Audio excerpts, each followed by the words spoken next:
Hey everybody, welcome back to the Financial Freedom Show. Today, I want to talk about my experiences using three, I guess probably the most popular investing platforms, Fidelity, Vanguard, and Schwab. It came up, a number of people have asked me my views. How do you pick between the three? Does it really matter?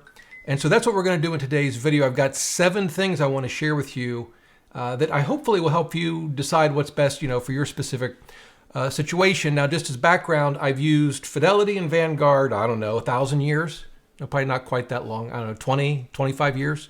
I had my earliest 401ks were with Fidelity. That's how I first started to use Fidelity. I didn't have a choice. And then I opened up Vanguard on my own, mainly because I'm a big proponent of index funds. And of course, today you can find them, just about anywhere. But, I'm old enough to remember that wasn't always the case. And so Vanguard was a great place to go to get at that time, mutual funds, index mutual funds. So I opened up a Vanguard account a long time ago. Don't have as much experience with Schwab, but I've been there a number of years as well. So used all 3 platforms. And so that's sort of what it's based on. I've had personal accounts, business accounts, trust accounts, retirement accounts, personal accounts, HSA accounts, donor advised fund at Vanguard. I think I've used a lot of what they have to offer, but that's sort of a background. That's my experience with the 3 platforms. So let's dive in. I got my notes here. We've got 7 things we're going to cover. The first is, particularly if you're just starting out, you want to open up, a simple account. You're going to get a traditional or Roth IRA. Maybe you want a taxable account. I would say, as a practical matter, they're all pretty good. We're going to see some big differences in a minute. But if you don't have a high demand on services, you're probably not going to need to speak to support very often. You've got a very simple setup. You just want an IRA and put some money in it, once a year or whatever. They're all relatively easy to use. They're obviously well-known large companies. I think you would do fine at any of them. I've bought and sold mutual funds, ETFs, stocks, treasury bills. Each platform, the interface is a little different, but at the end of the day, it's pretty similar. I wouldn't see one as necessarily more advantageous than any of the others for that sort of basic situation. Now, having said that, when it comes to the technology, and in particular the website and then the smartphone and iPad apps, in my experience, there is a big difference. And for me, it's this order. Fidelity is, in my view, head and shoulders the best. Both their website, if you're on a laptop or desktop, their iPad or tablet app, and their smartphone app. I just find it easy to navigate. That's particularly true if you start to have a lot of accounts. You're married, you both have a traditional IRA or rollover IRA, you both have Roth IRAs, maybe you both have HSAs and a taxable account. Just navigating from one account to the other, Fidelity's interface is just simple and easy to use. Now, Schwab, I think the look and feel of it is too busy for me, a little more complicated, but it still gets the job done, and it's perfectly fine. The same with Vanguard, I would say. They've had some more issues, I think, in the past with some of their technology, and I really don't care for their website interface, but I will say it does depend on exactly what kind of account you have. So if you're using their digital advisory services, you're going to have a very different user experience than someone like myself, who I used that just as a test, but that's not where I kept my accounts with Vanguard. So in fact, I even complained to them at one point, why do you give folks that pay you, 30 or 50 basis points, whatever it might be, a better web experience than those, folks that just invest on their own? Shouldn't we all get a good web experience? I don't know. They didn't really have an answer to that. So in terms of the apps and the website, I really think Fidelity is the best of the bunch. Now, the next thing, this is number 3, and this is going to be particularly important for folks in or near retirement, and that is cash management. And there are a couple of things at issue here. The first is, do you want to sort of combine all your investments and your banking into one place? So you could have your checking account at one of these, maybe a debit card, a credit card. If that's the case, then Fidelity or Schwab are your options. Vanguard is basically given up on trying to do that. It doesn't have that kind of cash management. features or services at all. That you can get check writing ability for some accounts, but clearly Schwab and Fidelity are the best. They both offer credit cards. Schwab has a relationship with Amex. With Fidelity, I believe it's Visa. You can get a 2% cashback card from Fidelity. They both have, you get checking accounts and your typical bank accounts that are all sort of connected with your investments. The one area in this same sort of cash management top category, though, where Fidelity stands out is in your sweep account. So if you've got, you got all your investments and maybe you get dividends that go into a cash account, or you make a purchase but you don't use up all your cash. At Fidelity, they're in a federal money market fund that's currently paying about 5% yield. At Schwab, they put it in this FDIC sweep account, which sounds good until you realize it only pays 45 basis points. A real hassle.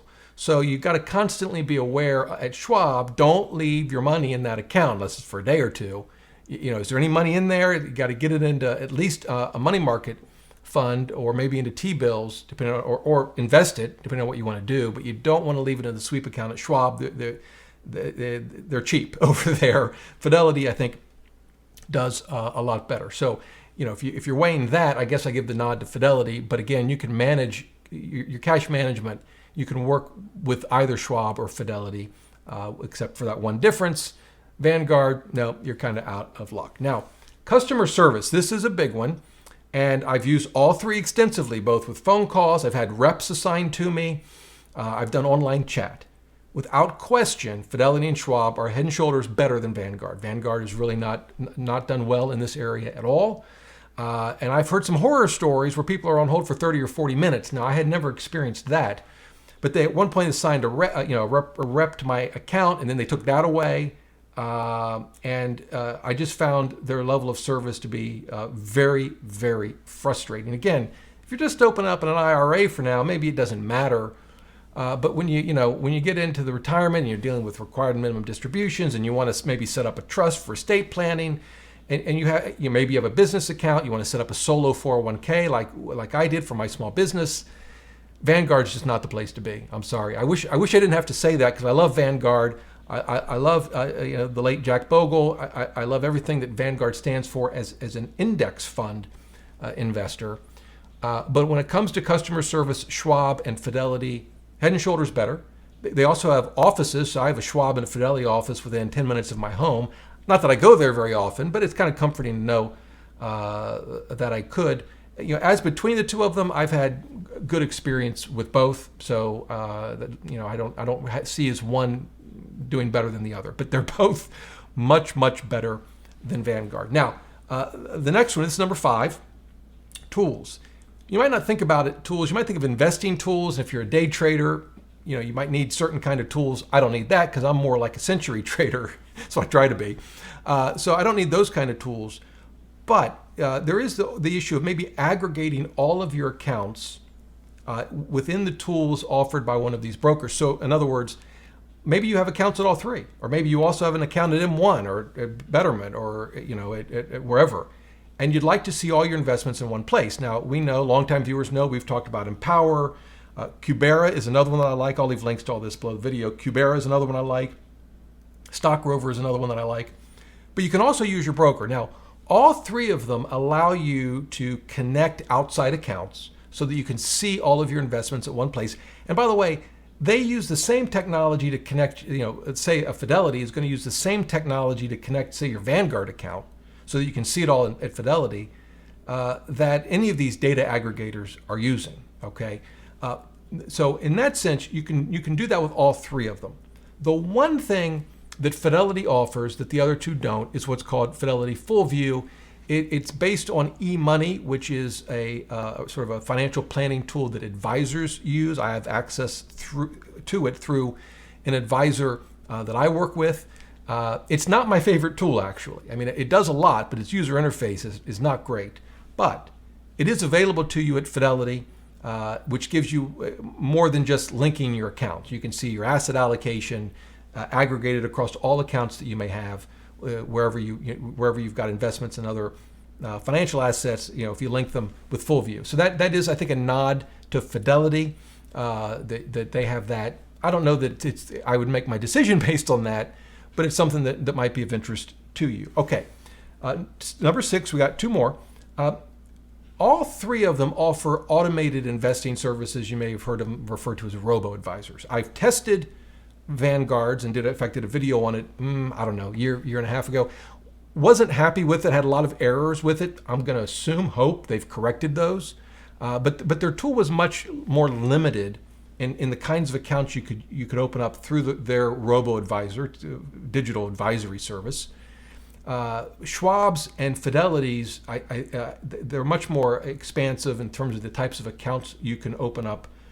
Having said that, I probably wouldn't pick any of these. If I wanted a Robo Advisor, I wouldn't pick Fidelity, Schwab, or Vanguard. I would either go to Betterment or Wealthfront. If I want sort of a full service, they're going to do it for me for 25 basis points and get it done. Or if I was willing to take a little more active role, M1 Finance is another option. Even actually Public, which is not a broker that I've talked a lot about on this show, but I've been investigating it. They have some investment plans where you can put together a good index fund-based portfolio. I think theirs uses iShares from BlackRock. But in any event, I would end up picking something along those lines over Fidelity, Schwab, or Vanguard. But if we're just comparing those 3, I would prefer Fidelity and Schwab's Robo Advisors over Vanguard. Between those 2, I'd probably pick Fidelity. Schwab forces you to keep more money in cash than I would want to. At least they did the last time I checked. So that's they do offer it, but that's my take on the 3. And then the last thing is account types. If you're just getting a traditional IRA or a Roth and a taxable account, they're all going to offer that. One of the things that I think a lot of folks, including you might be in the same boat. I know I am. One of the account types that a lot of people have are HSAs, health savings accounts. If you have a high deductible healthcare plan, it's a great way to save for medical expenses and even to save for retirement and medical expenses in retirement, because unlike a flexible spending account, you don't have to use it all each year. You can save it up for decades. And so Fidelity offers, actually, they have one of the best HSAs available anywhere, as it turns out, in terms of no fees. You can invest all your money in it. You don't have to keep some of it in a cash account, as many HSA accounts require. So it's a really, really good HSA account. To my knowledge, neither Schwab nor Vanguard offer their own HSA account. Now, you might find them in like a Schwab type investment platform inside a different company's HSA, but they don't offer an HSA account, again, as far as I know. So if you were looking to have most of your accounts or all of your accounts in one place, and they included HSAs, then Fidelity would be your option. So having said all of that, if I had to limit myself to one broker, which I don't, but if I did, to me, Fidelity would be the strong first choice.